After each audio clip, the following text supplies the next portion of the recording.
Vlad the Impaler. You don't get a name like that from rumor. You earn it. Publicly. And nothing earned it more than what happened in 1462, outside the city of Târgoviște, then the capital of Wallachia, now southern Romania.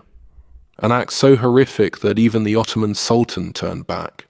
No battle, no siege, just 20,000 stakes, and the bodies that came with them, Vlad III, voivode, or warlord, and ruling prince of Wallachia, ruled a small country between two empires, Hungary to the north, the Ottomans to the south.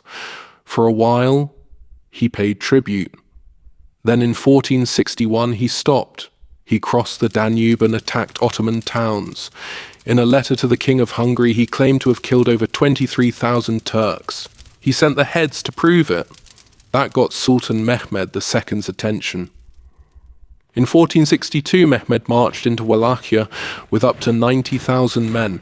Vlad couldn't face him in open battle, so he burned his own villages, poisoned wells, destroyed anything useful.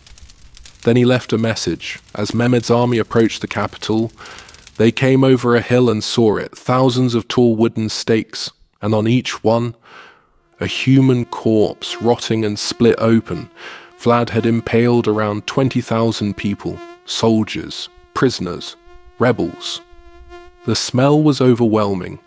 The bodies had been there for days. A Hungarian diplomat later wrote, "When the Turkish army approached, they found a field covered with stakes and the impaled, a spectacle so horrific that even hardened warriors turned pale.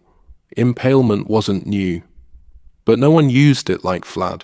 The stake was driven through the body, usually from below, avoiding vital organs. Victims could live for hours, sometimes longer."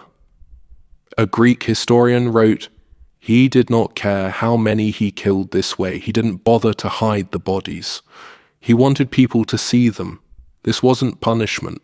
It was theater, power made visible." Sultan Mehmed reportedly viewed the carnage himself. Some said the corpses were arranged in groups, soldiers in lines, families together, a forest of death. The Sultan turned back. The forest was left to rot. Locals wouldn't go near it. Over time, the stakes splintered, the bodies decayed, bones sank into the ground. A Catholic diplomat wrote, "He impaled men and women alike. Some say children. The roads near his fortress were paved with fear. The spine was often shattered during impalement, like at my summer job at the abattoir." Some stories came from enemies, Ottomans, Germans, Hungarians. But when enemies agree, it starts to add up. They all describe the same thing: huge public killings, impalements designed to terrify. Modern historians generally agree the forest happened, and it worked.